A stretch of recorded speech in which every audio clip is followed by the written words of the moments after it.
ॐ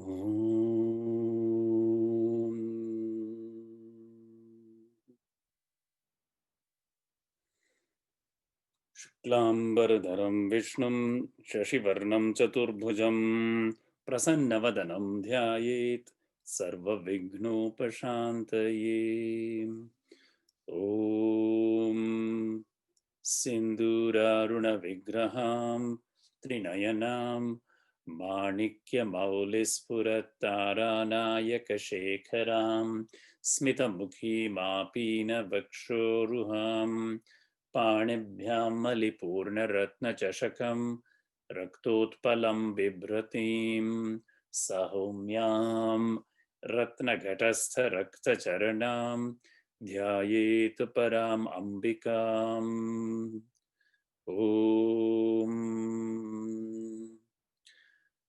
ध्यायेन्नित्यं महेशं रजतगिरिनिभं चारुचन्द्रावतंसं रत्नाकल्पोज्ज्वलाङ्गं परशुमृगवराभीतिहस्तं प्रसन्नं पद्मासीनं समन्तात् स्तुतममरगणैः व्याघ्रकृत्तिं वसानं विश्वाद्यं विश्वबीजं निखिलभयहरं पञ्चवक्त्रं त्रिनेत्रम् ॐ नारायणं नमस्कृत्य नरं चैव नरोत्तमं देवीं सरस्वतीं व्यासं ततो जयमुदीरयेत्। गुरुर्ब्रह्मा गुरुर्विष्णुर्गुरुर्देवो महेश्वरः गुरुः साक्षात् परं ब्रह्म तस्मै श्री गुरवे नमः।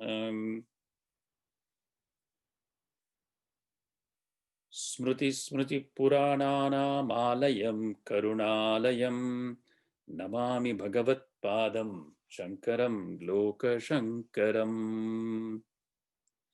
ॐ सहनाववतु सहनौ भुनक्तु सह वीर्यं करवावहै तेजस्विनावधीतमस्तु मा विद्विषावहै। ॐ शान्ति शान्ति शान्तिः। सर्वोपनिषदो गावो दोग्धा गोपालनन्दनः पार्थो वत्स सुधीर्भोक्ता दुग्धं गीतामृतं महत्। धृतराष्ट्र उवाच धर्मक्षेत्रे कुरुक्षेत्रे समवेतायुयुत्सवः मामकाः पाण्डवाश्चैव किम कुर्वत सञ्जय। श्रीभगवानुवाच क्लैब्यं मास्मगमः पार्थ नैतत्त्वयुपपद्यते क्षुद्रं हृदय दौर्बल्यं त्यक्त्वोत्तिष्ठ परन्तप। यं सन्न्यासमिति प्राहुः तं विद्धि पाण्डव न यसंयस्तसङ्कल्पो योगी भवति कश्चन। आरुरुक्षोर्मुनेर्योगं कर्म कारणमुच्यते योगारूढस्य तस्यैव शमः कारणमुच्यते। यदा हिनेन्द्रियार्थेषु न कर्मस्वनुषज्जते सर्वसङ्कल्पसन्न्यासी योगारूढस्तदोच्यते।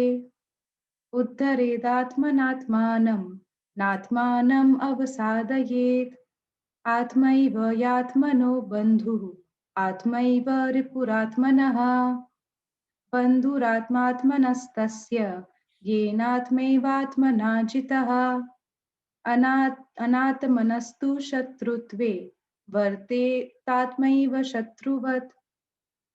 यथा दीपो निवातस्थो नेङ्गते सोपमा स्मृता योगिनो यतचित्तस्य युञ्जतो योगमात्मनः यं लब्ध्वा चापरं लाभं मन्यते नाधिकं ततः यस्मिन् स्थितो न दुःखेन गुरुणापि विचाल्यते। शनैः शनैः उप्रमेत बुद्धया धृतिगृहीतया आत्मसंस्थं मनः कृत्वा न किञ्चिदपि चिन्तयेत्। सर्वभूतस्थमात्मानं सर्वभूतानि चात्मनि ईक्षते योगयुक्तात्मा सर्वत्र समदर्शनः। यो मां पश्यति सर्वत्र सर्वं च मयि पश्यति तस्याहं न प्रणश्यामि स च मे न प्रणश्यति। चञ्चलं हि मनः कृष्ण प्रमाथि बलवदृढम् तस्याहं निग्रहं मन्ये वायोरिव सुदुष्करम्। असंशयं महाबाहो मनो दुर्निग्रहं चलम् अभ्यासेन तु कौन्तेय वैराग्येण च गृह्यते। असंयतात्मना योगो दुष्प्राप इति मे मतिः। वश्यात्मना तु यतता शक्यो वाप्तुमुपायतः। पार्थ नैवेह नामुत्र विनाशस्तस्य विद्यते। न हि कल्याणकृत् कश्चित् दुर्गतिं तात गच्छति। मनुष्याणां सहस्रेषु कश्चिद् यतति सिद्धये यततामपि सिद्धानां कश्चिन्मां वेत्ति तत्त्वतः। मत्तः परतरं नान्यत् किञ्चिदस्ति धनञ्जय। मयि सर्वमिदं प्रोतं सूत्रे मणिगणा इव। रसोऽहमप्सु कौन्तेय प्रभास्मि शशिसूर्ययोः। प्रणवः सर्ववेदेषु शब्दः खे पौरुषं नृषु। बीजं मां सर्वभूतानां विद्धि पार्थ सनातनम्।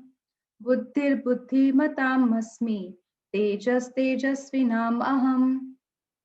बलं बलवतां चाहं कामरागविवर्जितम्। धर्माविरुद्धो भूतेषु कामोऽस्मि भरतर्षभ। दैवी ह्येषा गुणमयी मम माया दुरत्यया। मामेव ये प्रपद्यन्ते मायामेतां तरन्ति ते। चतुर्विधा भजन्ते मां जनाः सुकृतिनो अर्जुन। आर्तो जिज्ञासुरर्थार्थी ज्ञानी च भरतर्षभ। तेषां ज्ञानी नित्ययुक्ता एकभक्तिर्विशिष्यते।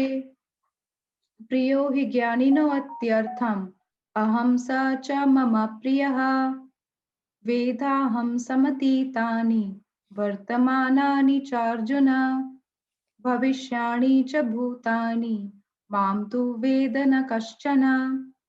इच्छाद्वेषसमुत्थेन द्वन्द्वमोहेन भारत। सर्वभूतानि सम्मोहं सर्गे यान्ति परन्तप। येषां द्वन्द्वगतं पापं जनानां पुण्यकर्मणां ते द्वन्द्वमोहनिर्मुक्ता भजन्ते मां दृढव्रताः।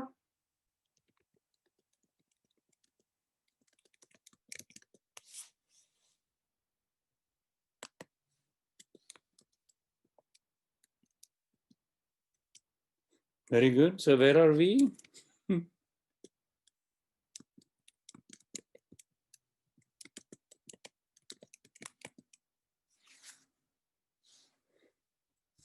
I think we were on 9th verses. 9:9. Yeah, 9:9. Yeah. Thank you, Yeah. Mahesh.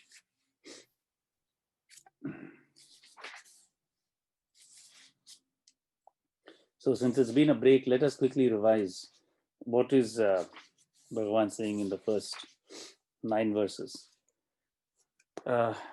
Idam tu te guhyatamam pravakshyami anasuyave jnanam vijnana sahitam yajnatva mokshase ashubhat. Now I shall reveal to you who not this most recondite knowledge and its realization, by mastering which you will be liberated from evil or inauspiciousness, which is the bondage of empirical existence. Rajavidya Rajaguhyam Pavitram Idam Uttamam Pratyaksha Avagamam Dharmyam Susukham Kartum Avyayam. It's the sovereign science, the sovereign mystery, the best of purifiers. Its apprehension is immediate. It is righteous, imperishable, and exceedingly easy to achieve. Ashraddhadanaha Purusha Dharmasyasya Parantapa Aprapya Mam Nivartante Mrityu Samsara Vartmani. Men who have little faith in the spiritual law, O hero, return to the way of repeated deaths, failing to reach me.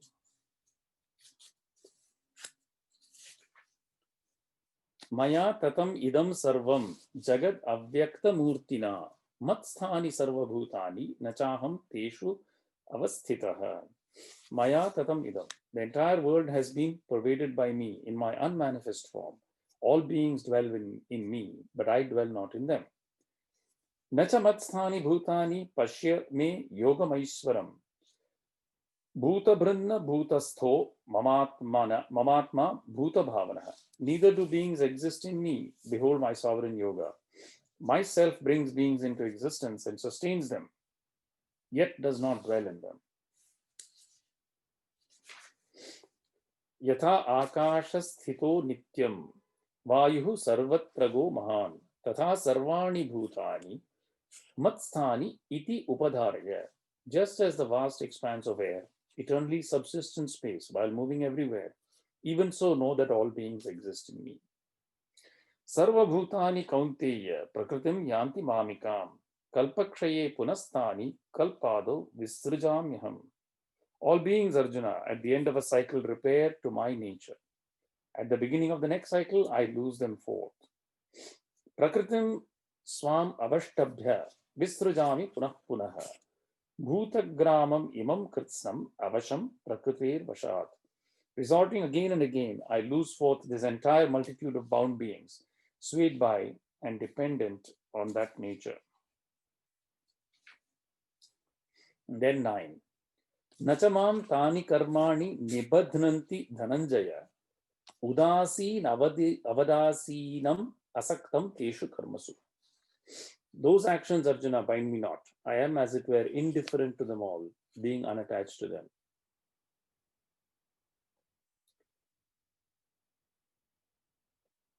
Nacha iti. Nacha mam ishvaram tani bhutagramasya vishama sarga nimittani karmani nibadhnanti dhananjaya. Tatra karmanam asambandhitve karanam aha. Udasinavat asinam yatha udasinaha upekshakaha kaschit tadvat asinam atmanaha avikriyatvat.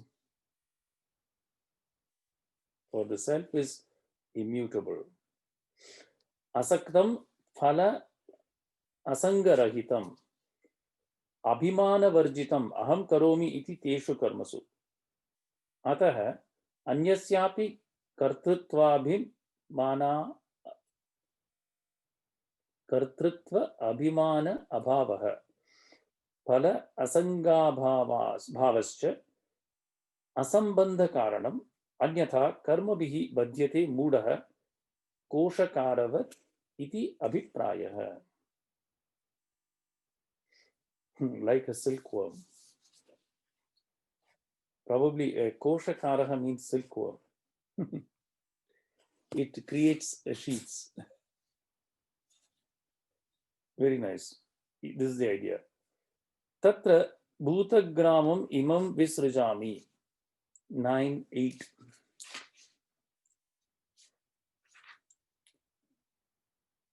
Udasinavat asinam 9:9. Iti cha viruddham uchyate. Iti tat parihar artham aha.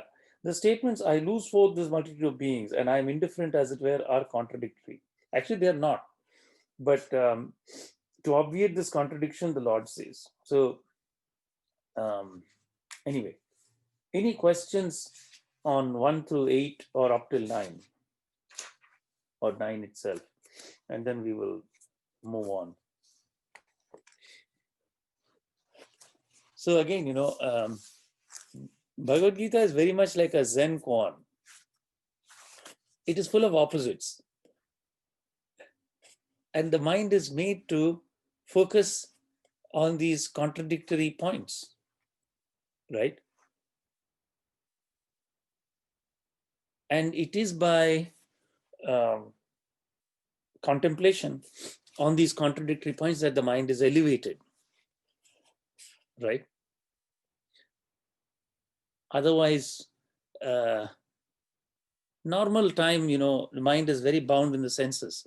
So we are always worried about, okay, what are we going to do the next meal? Work is bothering me, something or the other, somebody needs my attention, right? So we normally day to day don't think about samsara and being bound like a koshakara in it, right? So first job, the first thing that the Gita study does is it slaps you in the face and says, wake up. Come on. Don't be like a silkworm. Okay. At least start to ponder about these things. Because if you don't ponder about them today, then what will you do at the time of departure? Right? Then it will be too late. So, anyway, beautiful Zen koans. Any questions?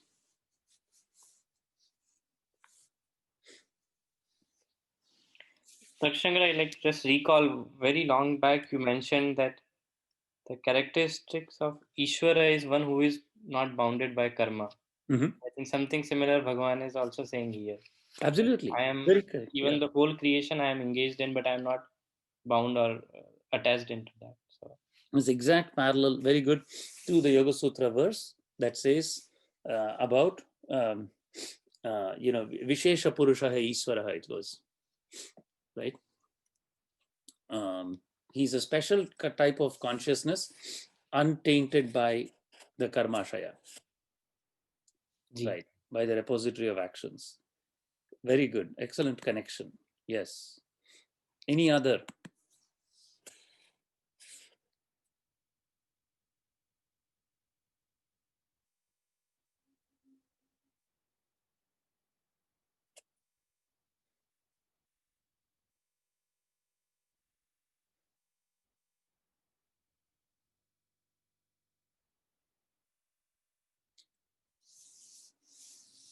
So there is a very important point here, which is this notion of kartrutvam in 9.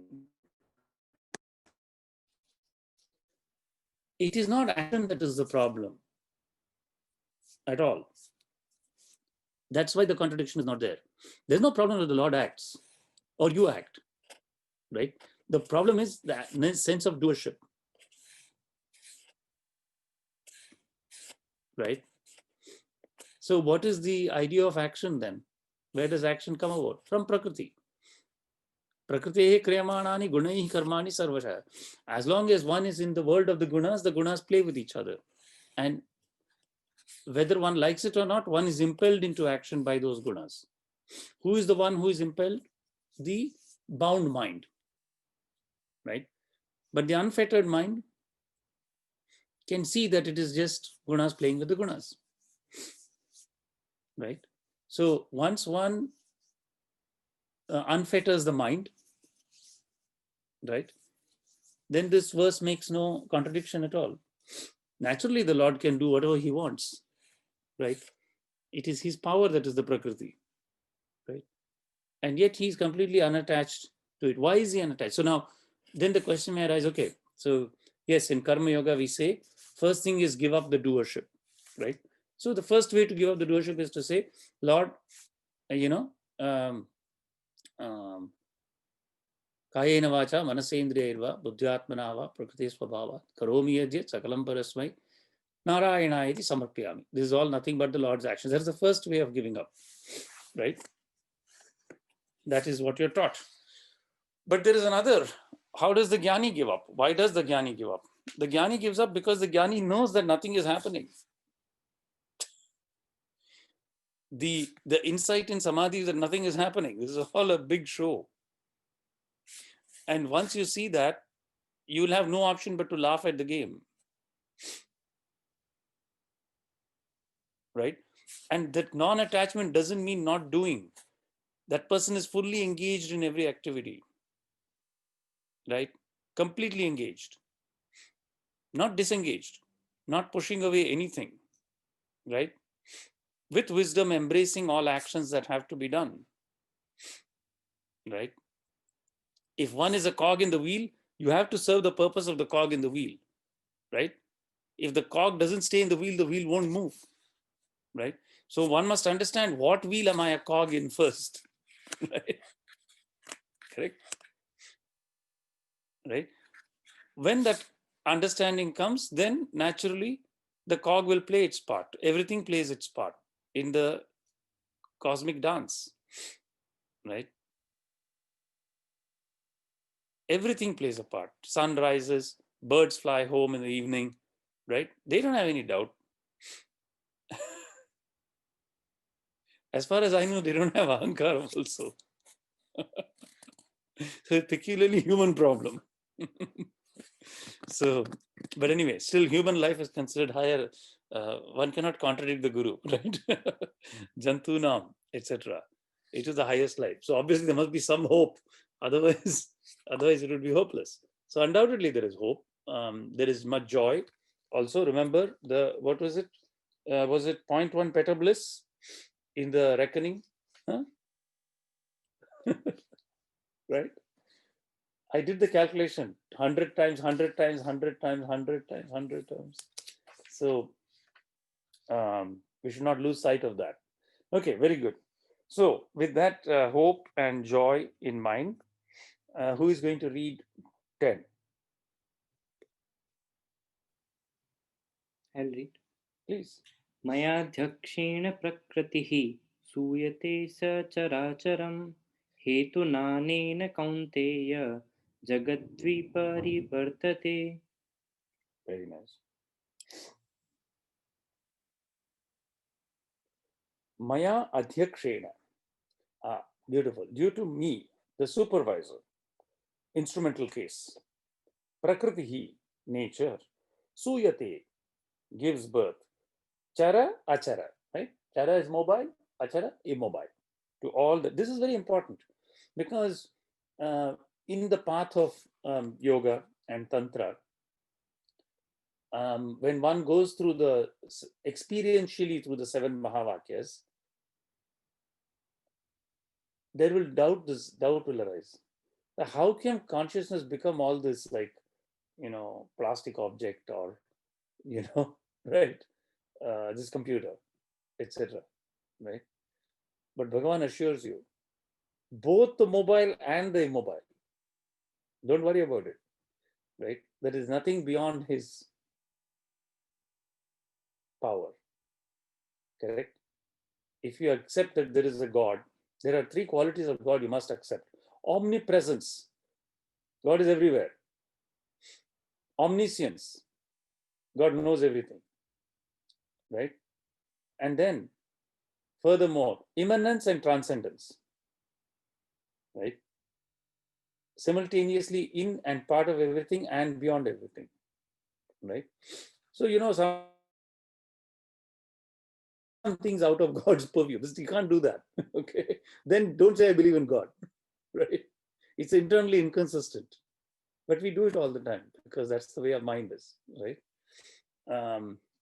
Anyway, Bhagavan assures you, both the mobile and the immobile I've created. Nature gives birth. Hetuna, for this reason, anena hetuna, because of this reason, Kaunteya, O son of Kunti, Jagat viparivartate. This world, it revolves in manifold ways. How beautiful. Maya iti. Maya sarvato drishimatra swarupena avikriyatmana adhyakshena maya mama maya trigunatmika avidya lakshana prakritihi suyate utpadayati sacharacharam jagat. Due to me, the supervisor, the immutable, this drishimatra, oh, very beautiful. This is straight reference to Yoga Sutra. Let me find the reference. in the actually I have Yoga Sutra and it is open too.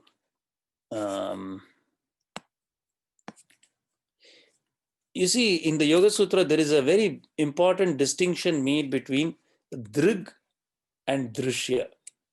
Okay. Seer. And the seer and the seen are very important. So let us see what is said about Drishi Matra. This comes in a particular verse of the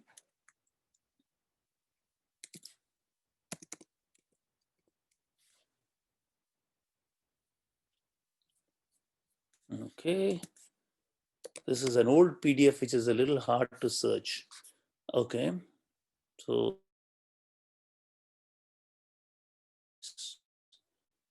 that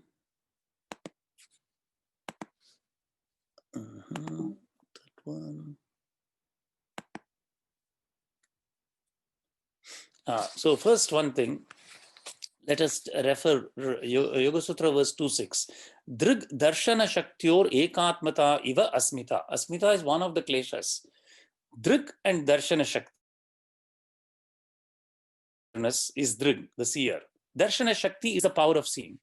This taking these to be the same is the asmita, the eye feeling. The sense of ascribed to pure awareness by identifying it with sense or the power of seeing. But there is one more that it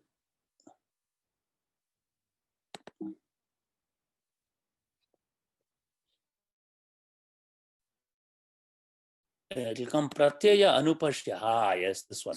Drashta drishimatraha shuddho api pratyaya anupashya. Drashta, the pure witness, the seer.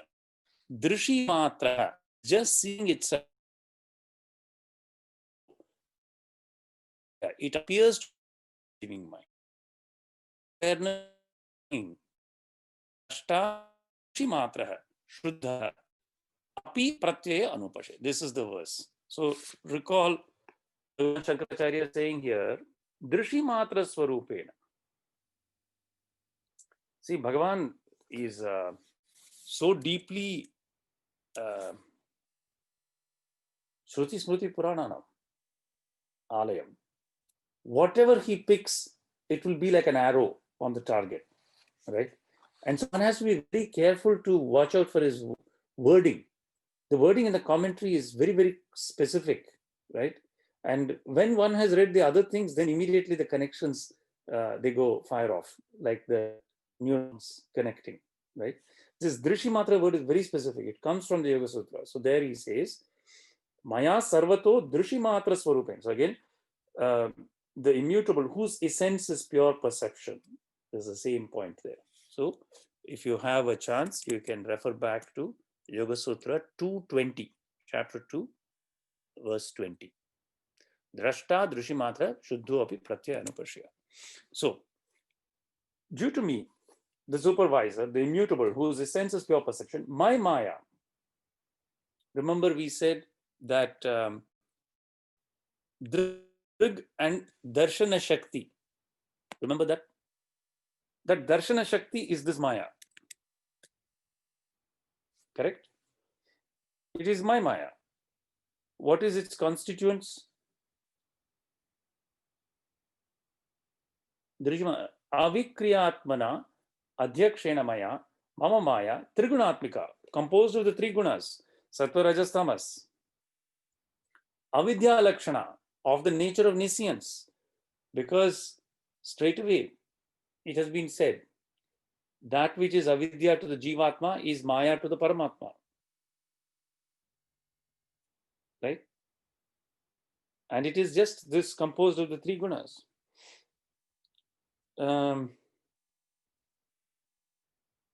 Prakritihi suyate utpadayati. So suyate gives birth to utpadayati. Sacharacharam, Jagat. This world of beings, mobile and immobile. Tatha cha mantra varnaha. See, vide in Latin. Vide, the mantra, SU 611. The one God, eko devah sarvabhuteshu gudha sarvavyapi sarvabhutanyantaratma karmadhyakshah sarvabhutadhivasah sakshi cheta kevalo nirgunascha. This is Shvetashvatara Upanishad. 611. Eko devah, only one God. Sarvabhuteshu, in all beings. Gudaha, deep inside, hidden in all beings. Sarvavyapi, pervading everything. Sarvabhutani, of all beings, antaratma, the inner self. Karma adhyakshaha, supervisor of all works. Sarvabhutadhivasaha, dwelling in all. Vasaha is to reside. Adhivasaha, sarvabhuta, of all, dwelling in all. Sakshi, the witness. Cheta, the apprehender. Kevala, alone. Nirgunascha, beyond constituents. See, that's why in Yoga Sutra, what is the goal? Kaivalyam. Kaivalyam is that aloneness. Doesn't mean alone in the sense of sitting alone in your room. It is when there's nothing else. There is no other. That is the meaning. Kaivalyam means no other. And that is why it is entirely in accord with Advaitam.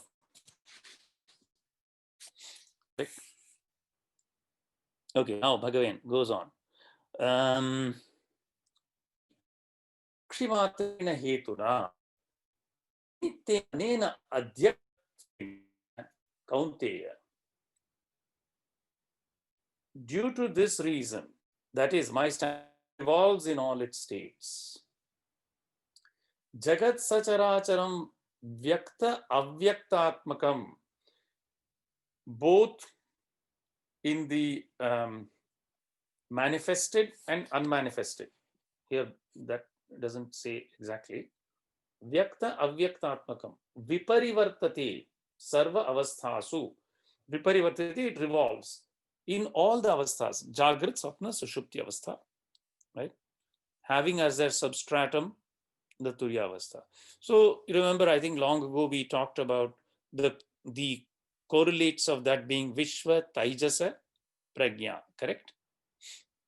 And so the entire content of all living beings in their waking states as Vishwa, entire content of all the living beings in their dream states, Taijasa, entire content of all of them in their deep sleep causal states. There's some Karana Shariras in Prajna. All these three rotating through both manifested and unmanifested. So the manifested being apprehended by the senses either in the waking state or in the dream sleep state. The unmanifested being the causal natures, right? So this is the idea. So constantly revolving. So why revolving? Because unmanifested thoughts deep in our subconscious become conscious and come forth as thoughts. Then they become words. Then they become actions. Correct? This is the nature. And then this is the viparivartate, sarva avasthasu. Drishi karmatva, apatti nimitta. Drishi karma tva apatti nimitta. What is this word? All activities of the world, in the world.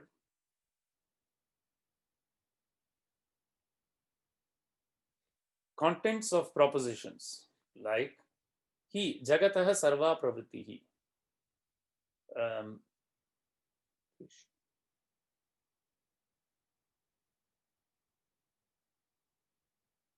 Drishi Karma tu Apatti Nimitta. That sounds correct. All activities in the world, I shall enjoy this. Aham idam bhokshye. Pashyami idam, I see this. Shrunomi idam, I will listen to this. Sukham anubhavami, I will experience pleasure. Dukkham anubhavami. I suffer pain. Etad artham idam karishye. I shall do this to get this. Idam gyasyami. I shall cognize this.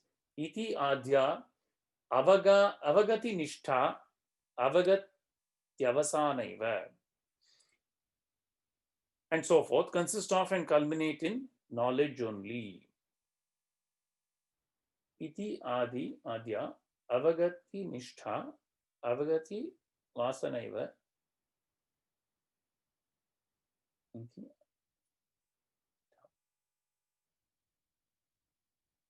So forth, iti adya is so forth, consist of and culminate in knowledge only.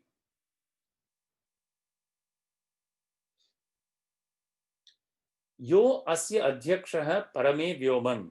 This is Rigvedam. He, the supervisor of the world. Vedic verses demonstrate this in the sky. Rigveda, Samhita 10, 129.7. Taittiriya Brahmana also. Iti adayascha mantraha etam artham darshayanti. These verses demonstrate the idea. Tatascha ekasya devasya sarva adhyaksha bhuta chaitanya matrasya paramartharah sarva bhoga na bisambandhi sarva bhoganabhi sambandhinah anyasya chetanantarasya abhave bhoktuhu anyasya abhavat. Thus the one Lord, the supervisor of all, who is pure consciousness, is in reality unrelated to all empirical experiences.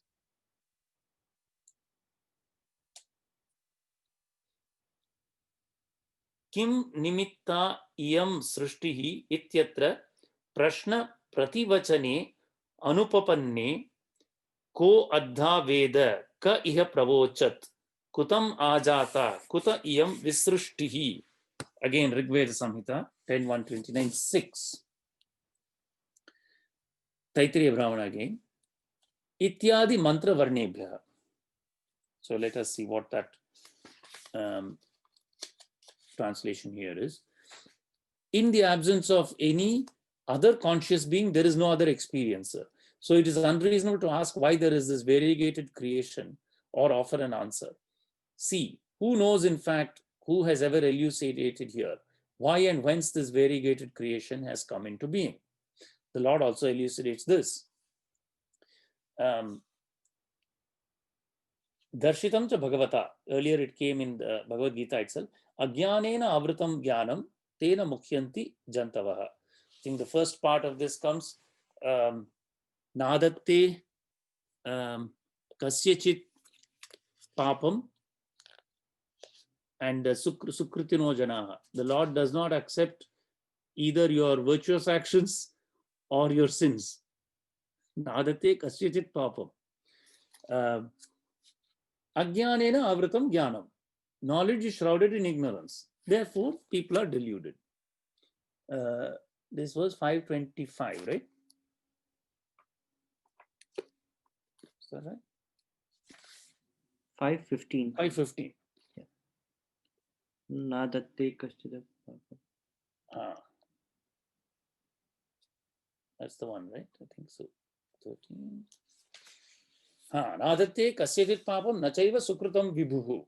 Ajnanena avritam jnanam tena mukhyanti janta. So, fundamentally, the Bhagavad Gita extols wisdom as the highest. Right? All the other things are okay, but they should lead to wisdom. Iti. Acha. Etam mam. Nevertheless, the omniscient self of all beings, ever pure, awake, and free though I am. Please, next one, 11. I can read. I can read. Please. Avajananti ma mudha manushim tanumashritam param bhavam ajanantah mama bhuta maheshwaram. Beautiful. Thank you. This is very important. So,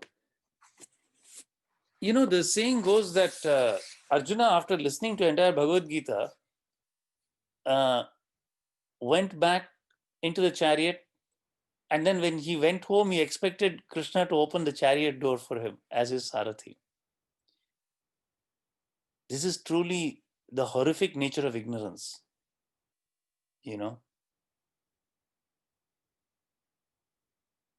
How easily and cavalierly one can treat another who expresses the highest truth. It's very sad. Right? So Bhagavan anticipates this.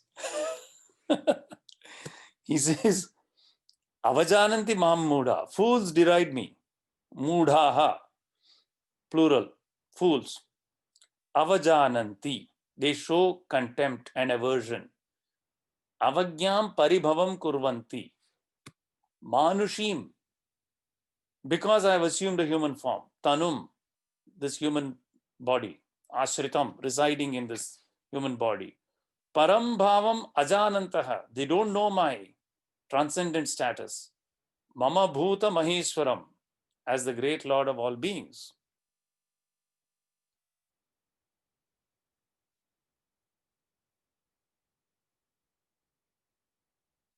This is very natural and very sad. Right? That's why we say namaste every time. At least let us remember once when we meet. And then that also inspires somebody to live up to it. Right? But this is very true, because even Bhagavan himself was mistaken and derided and treated very poorly, although he spoke in the greatest words and expounded the greatest wisdom. Avajananti iti, avajananti avagyam paribhavam kurvanti mam mudha vikinaha. Those with no discrimination between the real and unreal. Manushim, manashya sambandhinim. So just because someone is a human, this is particularly common in a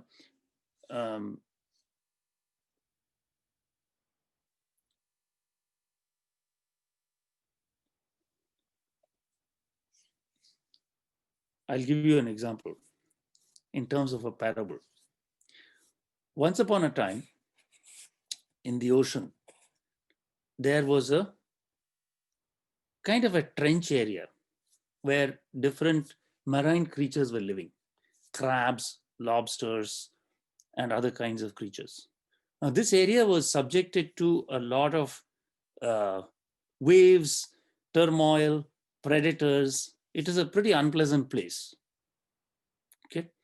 So what happened is, at one point, the lobsters thought there must be a way to find a safer place than this marine trench, right? And so the lobsters found a way to climb up through a somewhat difficult path. And one of the lobsters came back and said, there is a much safer place up above. So if you follow me, I will show you the way. Some of the other lobsters followed, attained the safe place, and they were very happy. Meanwhile, the crabs were also there, and they got to know the lobsters slowly. Now, one of the crabs also said, this is very difficult for all our crab population. Let me find a way to and climbed up. Crab found the same place, came back and told the other crabs that, please join me, right? But the other crabs were not able to follow, all right? Then the lobsters said, that's okay. We also have a way to find this place, and we are going there. So one of the other lobsters said, okay, let me also, this is an old tried and tested way in our lobster generations. So I will take this path. So when the lobster went up, the crab said, no, this is not possible. They said, only the crab, that one crab among us who got to the safe place is the only one who has gone to the safe place. Your lobster people cannot go to the same safe place. It's not possible. Okay, so then the lobster came back and said, listen, there is a way for the lobsters that's easy for the lobsters, that is adapted to our morphology. There is a way for the crabs that is adapted to the crabs for their morphology, but it all leads to the same safe place. But the crab said, no, we will drag you down. We refuse to believe you. There is no safe place other than the one safe place which our crab went to. Okay, this is the nature of religion in the world, right? The Dvaita philosophy always places God on a different pedestal. And it says that, worse still, is the Abrahamic religions. Christ is the crab who found the way. There is only one crab, that only that crab is the way to go. Nobody else can reach the safe place. This is a very, but it's pervasive in Hinduism also. You know, if you say Vishnu is the only way, no other way, then you're as bad as a Christian. You have fallen in the same trap, in the same stupidity, and there's no hope. You have, in fact, repudiated the very fundamentals of Hinduism, right? Then not only the crab will say, only that person can go, but anybody else goes also, they say, no, not possible. No, cannot happen. Only my way you must go. But I also don't know how to go, because if they had known, then they wouldn't say this, right? This is the very sad truth. In all things that elevate, you know, the moment you put God away from you, you cannot have God. If you say God is somewhere else, then where is the God's omniscience and omnipresence? You've denied God within yourself. If you deny God within yourself, there's no hope for you. You'll never reach God. God will always be somebody away from you, right? And then anybody else like Krishna who comes and says this also, you'll say, no, you're just a human being, and you will deride them. This is a very great trap one should avoid. Okay, Shraddha.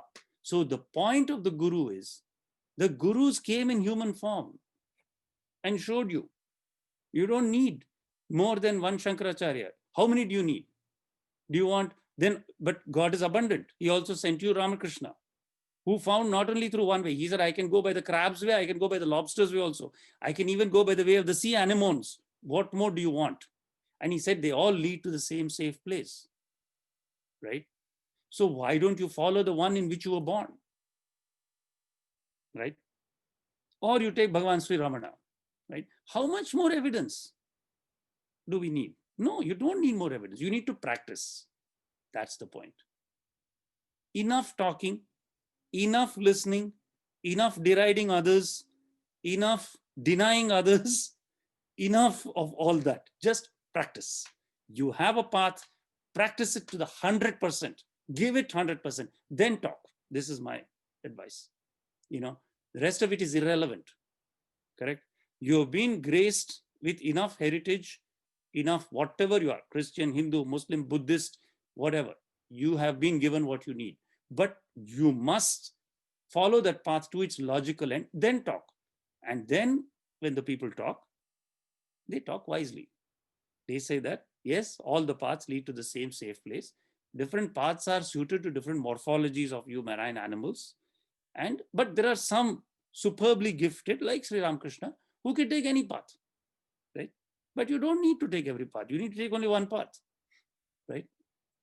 So this is the purport. And this is why Hinduism is so fantastic, because Hinduism is like, it's like the theory of relativity compared to classical mechanics of other religions. You cannot explain classical relativity through classical mechanics. The axioms of classical mechanics do not allow you to explain relativity. If you say Christ is the only way, you cannot understand Hinduism. But if I understand Hinduism, I can understand Christianity. I can understand every other religion. I can tell them exactly how their religion works for them, right?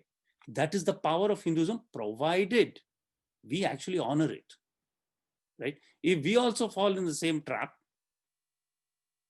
then you're finished.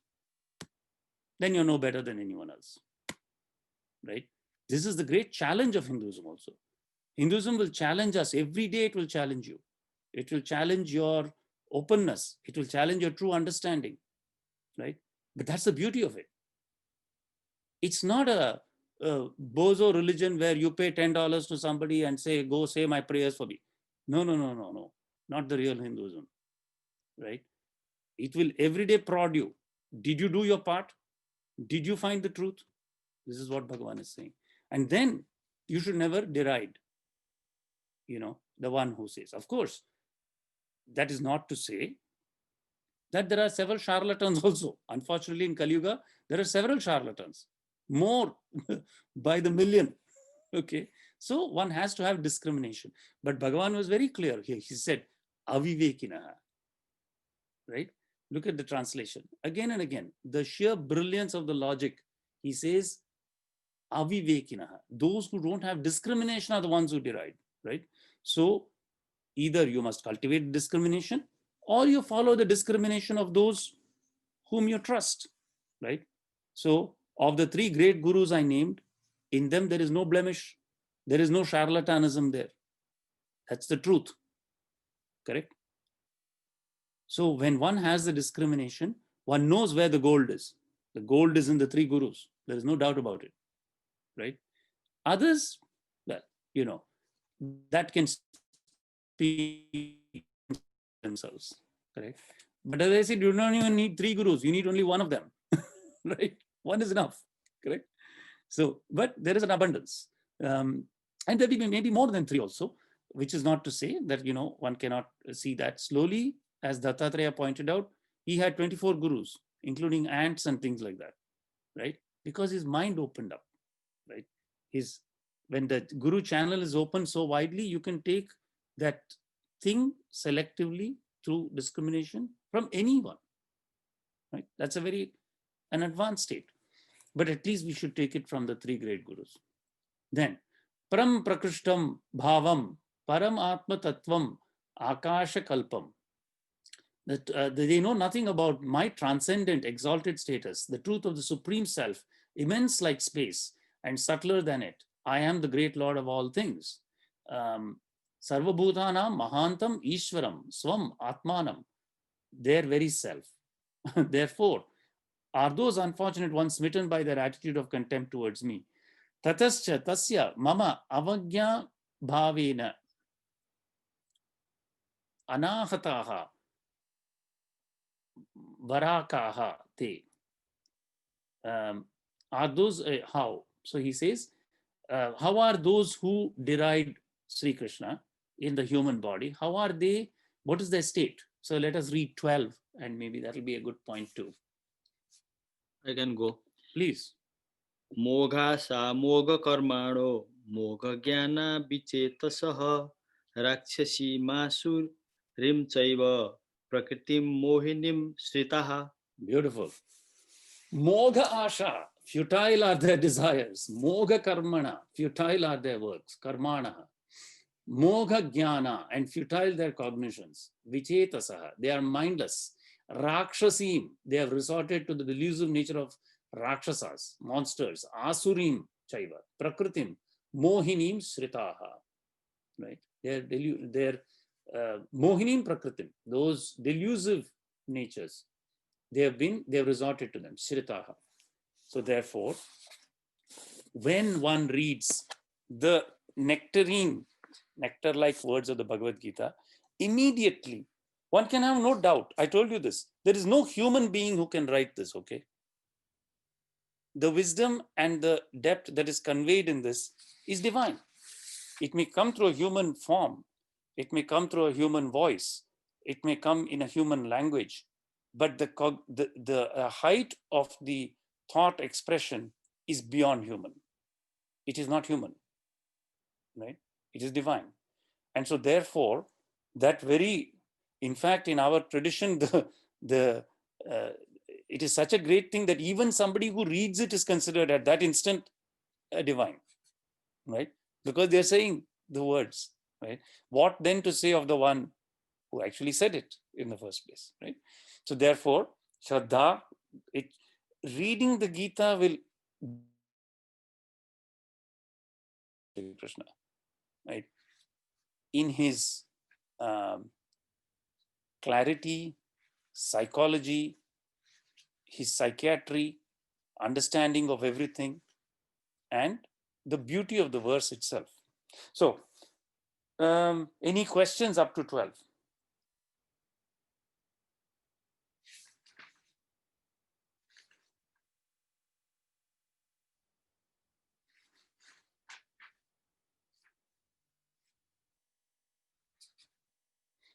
So I would say that the essence of today's discussion is to have faith in the great gurus. But it's very natural, to be fair. I will tell you, earlier in the path, there is a time when one cannot tolerate the idea of a human being worshipped as God. There is a stage, definitely, right? And the reason for that is probably because when some of the devotees do that, they again remove them on a pedestal as unattainable. I think that's what irks the beginning aspirant. So, sometimes when some people go into Swaminarayan, I've met people who will say, I will go to a temple where there is God, but I would not like to go to a temple where there is a murti of a human being. And I understand that. Right? To some extent. But the goal is actually the reverse. It's not elevating the human to God, but rather the way to think of it is to think that God is in everybody. Right? It's a start towards that. And it is a difficult and challenging thing, because when we put somebody in a temple like that, we associate perfection with God, and we don't associate perfection with human being. This is the problem, correct? So it is definitely easier to associate perfection with Bhagavan Sri Ram, with Sri Krishna, because we also think they are mythological figures, right? It is much more difficult to associate perfection with a human who you think has taken a birth, etc. But still, I feel that the great gurus give us that safe intermediate stage, or you may say a bridge, right? So on the one hand, I think if the mind is full of Shraddha, we can definitely accept that Bhagavan Sri Ram was Maryada Purush, the exemplar perfection of human being. Bhagavan Sri Krishna is perfection. Then we say, okay, well, we see around us, we are not perfect, nobody around us is perfect, that's fine. But the gurus, the three great gurus are. That's enough. How much more do we need, right? If we read their words and we follow their practices, that's all that is needed, right? We don't have to worry, should I set foot into a temple where there is somebody who is, it's okay. If you want to go, go. If you don't want to go, don't go. But practice, that's what is important, right? It's irrelevant, these things. God has given you enough. Like if you can take even one of them and take that to be an example of the divine perfection, then that's enough, right? Don't worry about the others. This is my feeling. What do you think? Yeah, I mean, I think the common problem, as always, is the forgetfulness. Yeah, no, forgetfulness. I think that is Agyanta. That is, yeah. So when we discuss the satsang, and then suddenly, I mean, goes in the back of the mind, but suddenly recharges. Like when we listen to you, it's kind of recharging. Oh yeah, it's obvious, and because that is not being materialized, and we forget again. And again, that kind of cycle, goes on and on. I think until we uh, persistently, right, persistently look for it or search for it, then probably we'll understand, or get that insights. It absolutely does. There is no doubt about it. And there's no problem with the, I think the main thing is, you made a good point. Remembering it is all that is needed, right? Remembering it with faith. That's all that is needed. Yeah.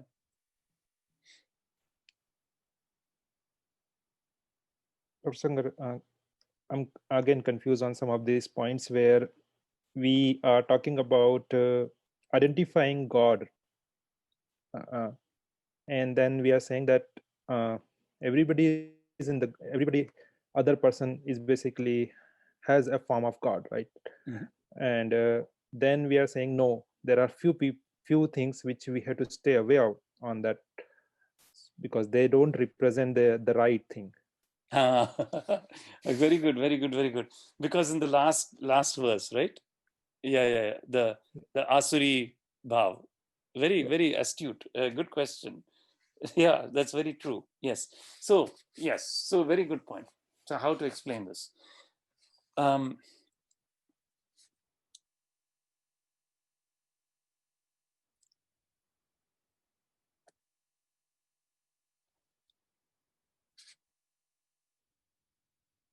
I'll try to give two examples. They will be a little, maybe not so good as analogies, but I'll try. So first example is, we see Christmas lights outside, right?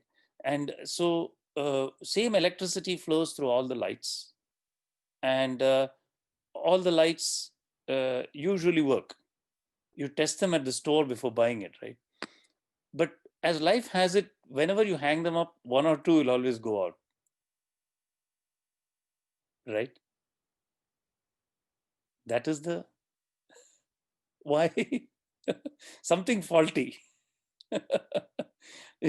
God made all the lights to shine only. Actually, the guy who made the lights also made all of them to shine only. But such is life that I've never seen a set of Christmas lights where all of them shone all the time. Right? So this is one way. The other way to think is the octopus and its tentacles, right? All the tentacles belong to the octopus only. Yes or no? But think of it that some tentacles know it and some want to deny it and say, no, we are separate. We are not the same. And what do? They fight with the other tentacles. So the cooperative tentacles will always work together, right? So again, by this distinction, you can find out, right, how there is this nature. It is just the nature. It is the power of Maya, right? We are all subject to it. Tomorrow, let's say, uh, um, let's say there are a limited number of vaccines available, and you have to line up in the queue, right? How many people are going to say, you go ahead and take the vaccine, right? Everybody will want to go ahead and get the vaccine first for themselves, right? This is, so when we see that, like I told you once, my graduate student, he brought like a bunch of masks. He's from China. I felt so touched. I said, why? Well, it was the time when masks, there was a real run on them. You couldn't buy masks anywhere. Do you remember this time in March or something? For love or for money, you could not get masks, right? He just showed up and brought a whole packet. I said, what are you doing? Don't you need them for yourself? He said, no, I just brought them for you. Okay. This is just astounding to me, right? Very rare that suddenly somebody can put another person's. So this is truly the Christmas light that is shining very brightly, right? So we see both examples, but then of course, you see there are many who don't also have that um, uh, larger heart. Right? So does that seem? Absolutely, yeah, absolutely. This is the perfect combination there. Yeah. Dr. Shankar, I was thinking, Yeah. so yeah, his question was excellent, thought provoking. So I was thinking, everybody is a divine, right? So when, it's a different manifestation because of the different combination of different gunas, right? Right.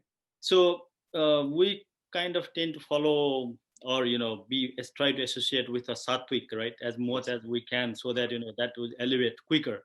I mean, if we go towards the tamas more, I mean, everybody are the same, but because of the gunas lower playing, then trying to avoid that, because anything that helps to liberate soon, try to associate with those, and then try to avoid the one with more tamas. Maybe over time we'll know. Yeah. Undoubtedly. That's perfect. Yeah, that's exactly it. Right. Yeah.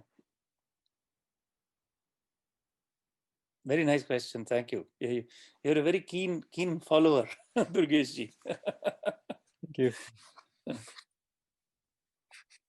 Any other comments or questions?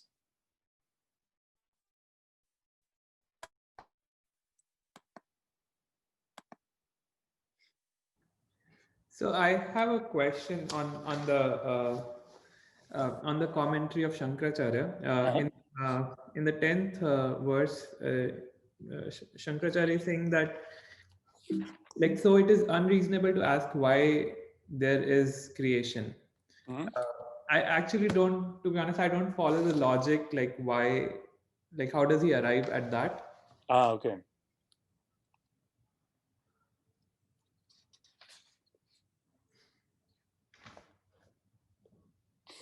Yeah. So this is what is called an Ati Prashna. So the Ati Prashna, so whenever we get into any sort of philosophical discussion, somebody will accept all of Vedanta and say, but why? Then why all this? If truly there is only one and it's only consciousness, but why? Yes or no? Right? And and so what Bhagavan is saying here is that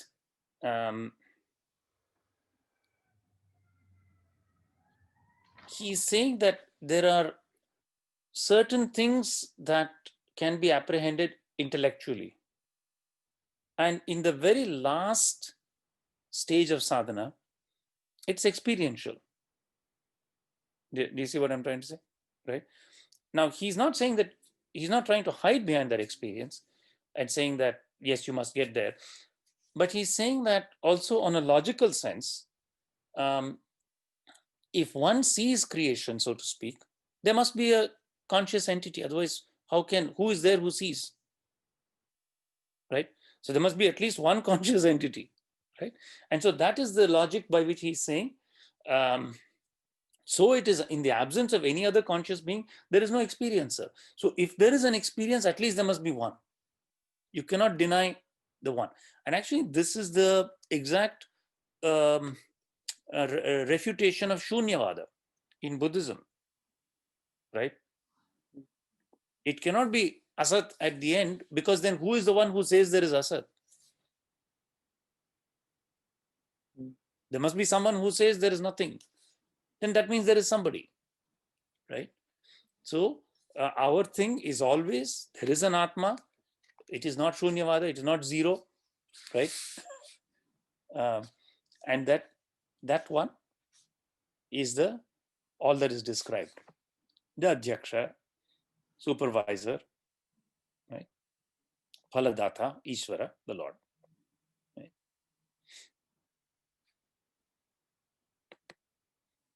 So, Dr. Sankar, the Sunyavad, I mean, the theory came later on, right? I mean, Buddha experience.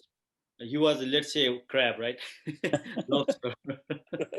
So one of the crab, and he went there. He realized the same place, but I think so. The people who interpret later on, that came Sunyavad, and that's the problem. Is that Yes, I believe. You see, at every stage, every seer who sees and comes back then tries to give the truth in a way that is most helpful to the people there at that time, right? So when Jesus saw it, definitely he saw the light, but he was maybe around some shepherds and pastoral people. So he said, listen, for this level of people, if I don't say it any other way, they will not get it. Okay. So he said, learn it like this, right? When Buddha came out, what he saw is that people are all being maybe tyrannized by the presence of the Vedic priests who are intermediaries, right? So he said, if I keep saying the same thing, they will not ever get free of this, right? So maybe to overcome the tyranny of some priests, he said, okay, don't go this way, right? You don't need all these intermediaries. He probably only said you don't need the intermediaries, but other people took it as a complete repudiation of everything, right?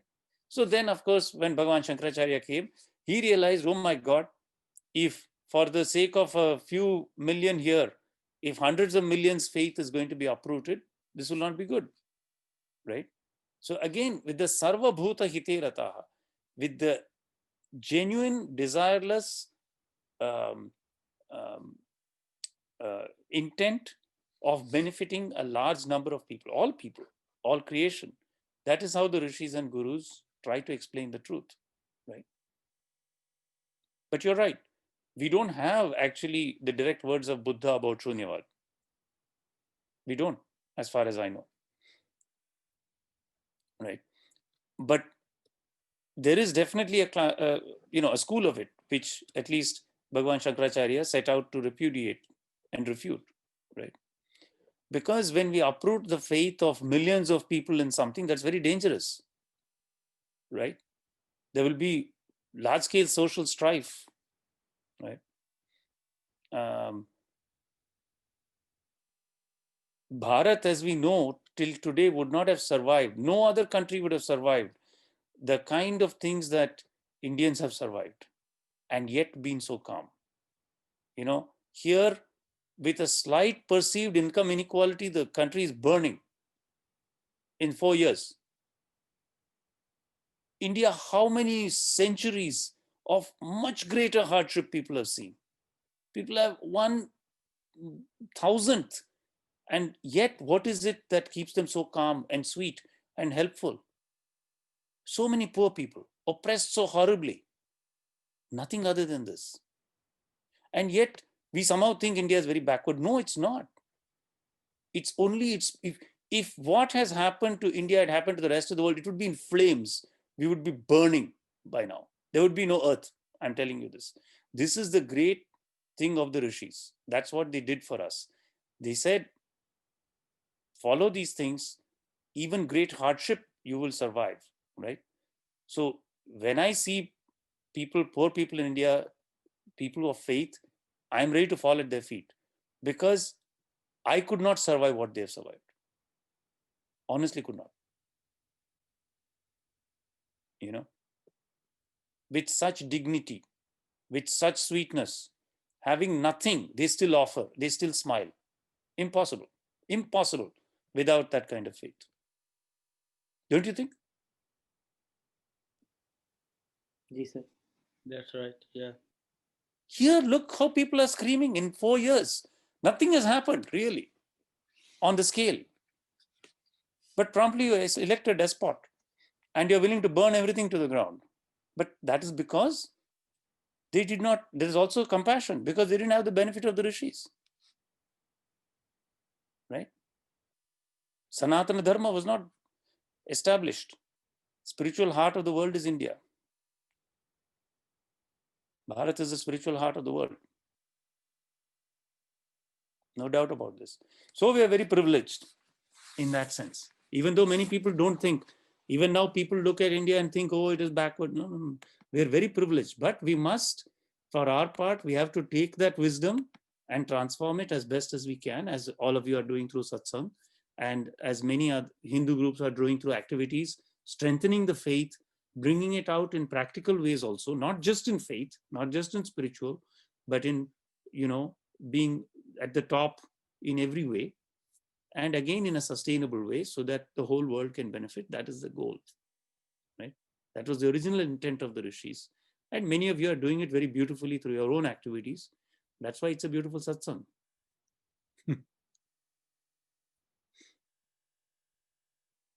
Very good.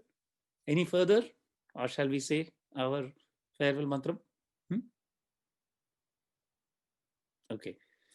That's all. So we'll see you all in a week then. Enjoy the Kartik Purnima tomorrow.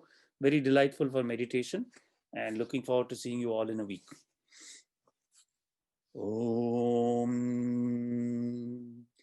Tacham Yora Vranimahe Gatum Yajnaya Gatum Yajnapataye Daivihi Swastirastunaham Swastirmanushabhyaham Urdhvam Jigatu Bheshajam Shanno Astu Dvipadehe Sham Chatushpade Om Shanti Shanti Shanti. Namaste everyone. Thank you for a very jolly satsang again. Namaste, sir. See you in a week. Bye.